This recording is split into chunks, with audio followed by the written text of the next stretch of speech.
ñu ngi leen di nuyu di leen jaajëfal yéen ñi suivre chaîne bi di Xalaat TV ñu leen di dalalaat ci seen jàngatu bés bi tey nag ñuy ñëw ci xew-xew bu jot a impacté mboolem secteur ci Sénégal muy grève bi daanaka majorité ñi yëngu ci wàllum transport gépp observé li tax nag mu nekk lu sérieux mooy bi yoon yemul rek ci benn bànqaas mais jumtukaayu dem ak dikk yi gën a am solo ci réew mi te 90% population bi di ko jëfandikoo moo xam minibus Tata yi Njaga Njaay car rapide taxi yi ba ci borom camion yi ñii ñoo mànkoo def benn say amal benn grève boo xam ni sénégalais yépp ko yëgandoo depuis lors nag bari na ay réeroo surtout diggante population bi emprunté moyen de transport yi ak acteurs yi moo xam chauffeur mbaa jiital syndicat yi am na sax ñu jàpp ni seeni bëgg-bëgg warul tax ñuy yàqal sénégalais yi seen liggéey seen njàng mbaa seen activité loolu aussi mënees na ko comprendre surtout ci kuy xëy te amoo salaire mais mbir bu ci nekk rek pour mën ko gën a comprendre dafay baax nga nekk dans la même situation que doomi aadama bi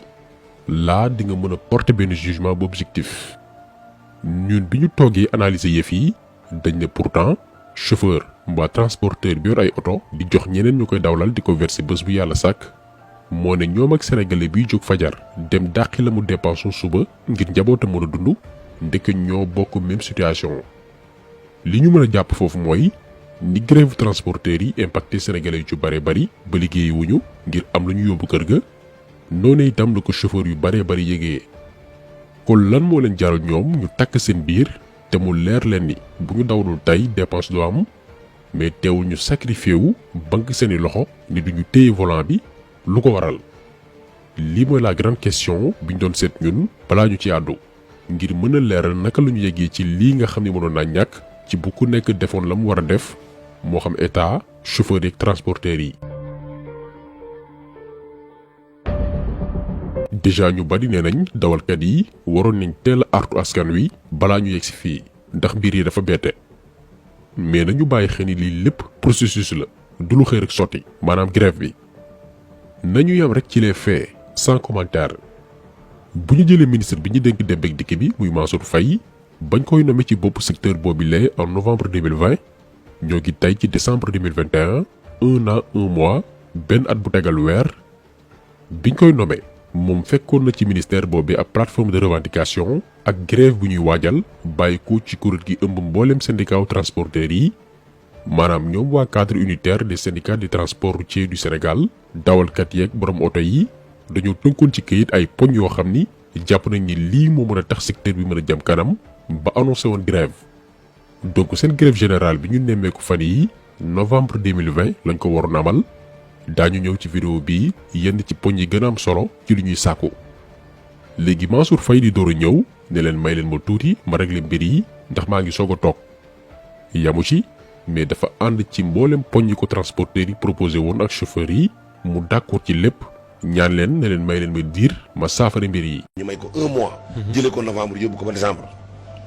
wootewul waxu ci.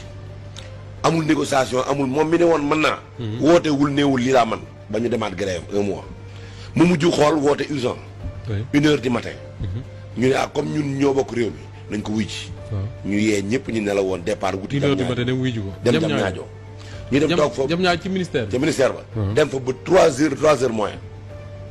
li mu waxante woon ak syndicat ya ba signé ko lépp nit booy wax li ngay wax da nga koy nar wax def ko yàlla moo ko mais da nga koy nar mais Mansour day wax loo xam naru ko la mu signante woon muy jouru samedi ci guddi le 3 bët set dimanche mu wante boole ñu ak secrétaire am ak ay directeur am ñu ñëw situde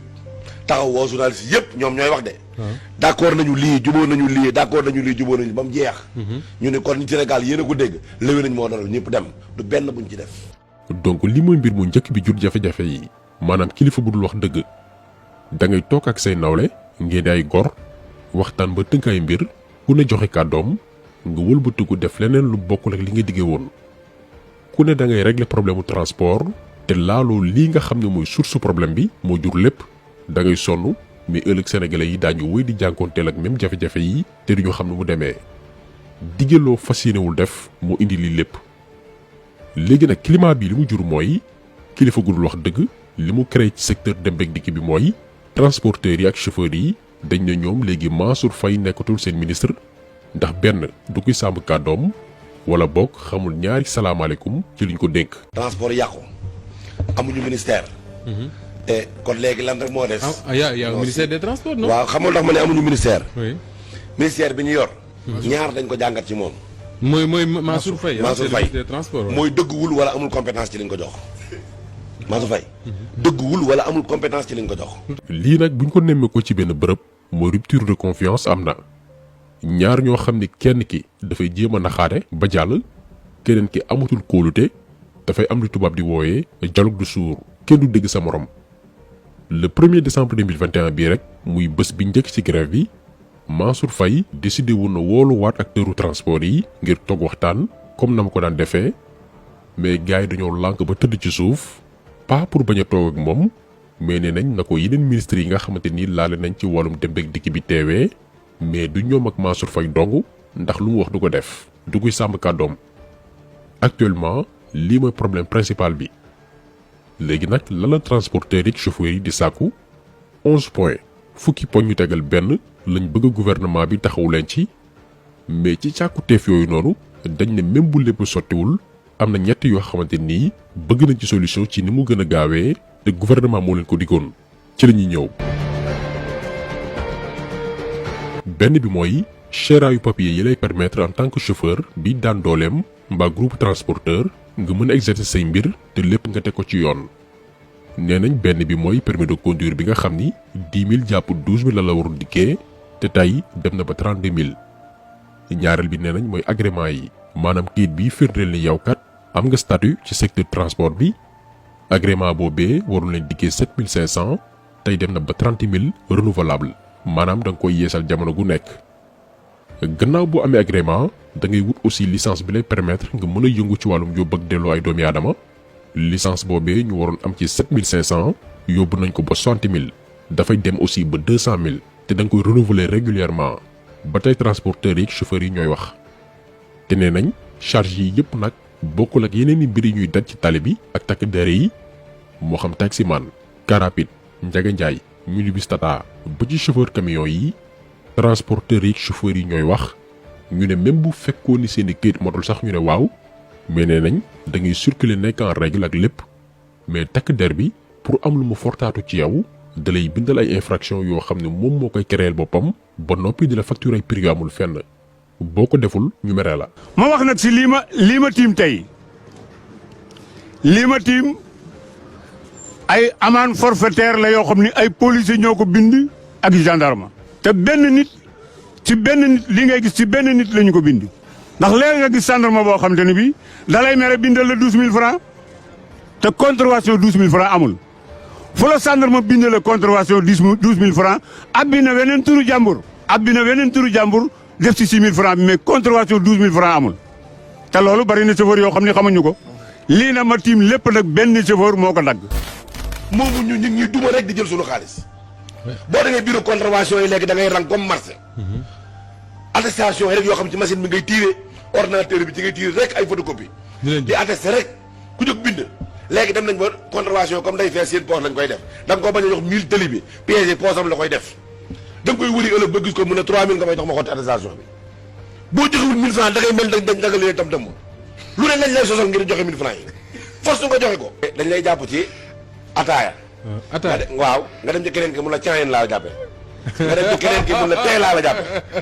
maanaam ñu jël benn infraction di ko wutal juróomi baat. donc chauffeurs yi ñoom lii la ñuy jànkonteel ci tali bi maanaam même yor say kayit nekk en règle génnewu la ci ñoom takk der yi daal la créer ay mbir yoo xam ni da ngay mujj sonn joxe ngir bañ a tardé ci yoon bi. lii moo concerné borom camion yi njaga njaay car rapide ak taximan yi mais boo jëlee beneen secteur bi ñu jàpp ni moo gën a organisé wu muy waa AFTU borom minibus tata yi fii moom liggéeykat yi ñooy bëgg a dee moo xam chauffeur yi receveur yi non seulement ñu ci bari am ñu contrat yu baax mais aussi seeni salaire tax koo demee noonu te moonte 4 heures du matin la ñuy xëy duggaat seeni kër 23 heures jàpp minuit ak risques yi ci nekk lépp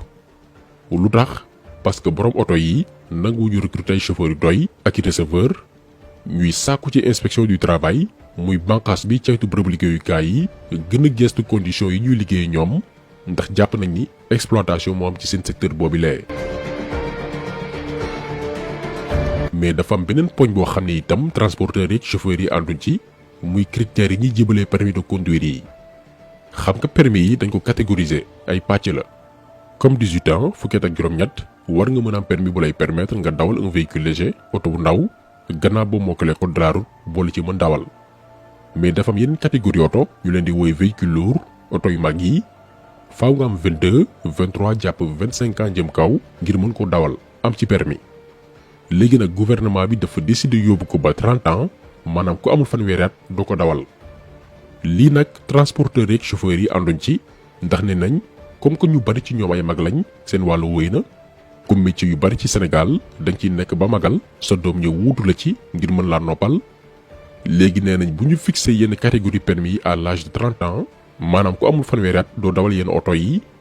léegi ñoom seeni doom yi nekk ci dem ak dikk bi te majeur mokkal seen métier kañ la ñuy liggéey ba mën leen dimbali dañuy obligé xaar ba am 30 ans. lii aussi beneen jafe-jafe la. dañ koo yokk ba 30 ans te loolu yéen ñi seeni doom sax bu ñu amee 22 ans dañuy doon chef de service yor leen ñun ñu bëgg bàyyi suñu doom ba mu am 30 ans mu door am permis ñëw bëgg ñoo yor ñu ni loolu ñu ne ànduñu ci tey ànduñu ci ëllëg. parti bi nag dañ ciy taxaw ndax daf ñu ñor lool xamuñu kan moo jël décision bii nii waaye suñu gis-gisu bopp la keneen mën na am beneen xalaat bu bokkul ak suñu bos mais du décision bu sérieuse du décision bu ñu teg ci xam-xam li tax sériwul mooy. mën a dawal maîtriser code de la route boole ci am yar boo nekkee ci tali bi lii dépendrul ci nit ki ñaataat la am nit ki mën na am 23 ans ñaar fukki at ak ñett di dawal di ko teg ci yoon ba noppi am maturité ci wàllum transport parce que da ko yàgg miin keneen am 35 ans fanweer ak juróom mais du sérieux mënul dawal respecté wul code daraam du ko teg ci yoon nit ki ni mu melokaanoo ci tali bi dépendrul ci at yi ma am jikko la ak yar ba noppi jaar fi nga war a jaar ba mën dawal fi gouvernement bi war a concentré wu kay mooy xool anam gi ñuy délivrer permis de conduire yi corruption bi am ci visite technique yi ak manque de série bi ñëpp xam booy passé code lii moo jur accident yi ëpp yi am ci tali bi corruption mooy principale cause bi te ñëpp xam nañ ko lànk bañ koo wax moo xam état moo xam transporteur yi Sénégal soxlawul nga mokkal dawal ngir am permis da ngay corrompre yor xaalis facilement ñu lijjanti la ko léegi au lieu que ministère bi ñu dénk wàllum transport dem lijjanti corruption bi am ci booy passé code xool mafia bi nekk service des mines ak booy def visite technique oto yi ñuy bàyyi ñuy jàll alors que ay danger lañ lii nga xam ne bokk na ci li tax ay doomi aadama yu baree bari di ñàkk seen bakkan ci tali bi at bu yàlla sàkk ñu bàyyi fa loolee lépp naan boo amul fanweeri at duñ la jébal permis sàngam alors que chaque jour nga gis ci tali bi ay magum jëm romb ñeent fukki at jàpp juróom fukki at di dawalee nu mu leen neexee lii tamit chauffeur yi am nañ ci wàll mais état moo war a teg ñëpp ci yoon mais dañ ne patt bàyyi secteur bi ci anarchie gu jéggi dayoo lu waay neex def manque de série bi am Sénégal ñun franchement daf ñu dépassé da ngay gis ni lii mooy problème bi buñ ko saafaraa lu bari réglé wu ñu bàyyi ko fa dem di lijjanti beneen mbir naan ko amul fanweeri at doo am permis sàngam te ndaw yi war a liggéey dimbali seeni waajur lii sérieuxwul léegi nag bu ñu jëlee transporteurs yi ci seen côté nee nañ tànk li ëpp solo ci seen revendication wutuñ ci solution daañu wéy di làbbali grève bi maanaam secteur yu bari ci réew mi dafay wéy di paralysé wu jarul sax ñuy lim mais ñu ko gisandoo kenn du ci mucc ndax da ngay war a xëy liggéey mbaa doxi sa beneen activité doo gis oto bu la yóbbu lii lépp nag li ñu ko yóbbee mooy kilifa gu dul sàmm kàddoom ak anam gi ñu yoree suñu réew yi ñun muy on met pas l'homme qu'il faut à la place qu'il faut ku ne la mën ñu bàyyi ko loolu noonu ministère bu ne ñu teg fa ki ko yeyoo ba noppi maîtriser secteur bi Sénégal nomination yépp politique ak yaama neex la jëlal tey Mansour Faye bi nekk au cœur du problème bi sénégalais di jànkoonteel fan yi yépp ndax ñàkk sàmm kàddoom ban mérite la am maay gros président maay magu première dame depuis 2012 secteur bu mu laal mu yàqu ci ndox mi ak wàllum assainissement lañ ko njëkkoon yóbbu mu toj kaas yi ñu tuumaal ko fa wàllum corruption ndax moo jëlee mbir yi ci waa STE jox ko groupe français bii di Suez ñu soppi affaire yi def ko Sen'Eau ak benn système bu bees balaa ñuy signé contrat boobilee ñu jëlee ko fa teg fa Serigne Mbaye Thiam comme si que moom yoonam newu ci boobu ba tey sénégalais yaa ngi jooy facture yu cher ak ndox moo xamante ni baaxul lii lépp liggéeyu Mansour Faye la bi coow li commencé bari nee naa leen ñu rawale ko foofu noonu def ko ministre du développement communautaire mu tombeek période Covid 19 sàccu milliard ci jënd dund gi ak transport bi yaakaar naa ne ëppul kenn dañ ciy profité bu baax a baax defar seen affaire coow li bariwaat foofu noonu am Mansour bàyyil nguur si fay ñu rawalewaat ko foofu noonu yóbbu ko ministère bi ci wàllum transport yi ñoo ko gisandoo secteur baa ngi mel ni tulleeg màlle nekk ci tànk nërmeelu ndax incompétence am ak ñàkk a dëggoom maanaam Mansour Faye bu ngeen fàttalikoo mooy temps booy buñ daan football ki moom bal bi donte xamul dara mais dafay bokk par force su ko neexee doon attaquant su ko neexee doon milieu terrain su ko neexee doon gardien de but kii mooy Mansour Faye tëli na mënul nangul bàyyi mais teewul chaque remaniement dafay bokk ci gouvernement bi parce que mooy gros président moo ko may jabar moo tax réew mi du jug ci ay cas ak yu dossier ndax ay incompétent ñu ñu jiite da ngay wax ba sonn yenn abonné yi amee waat fay crise cardiaque ndax xol bu métti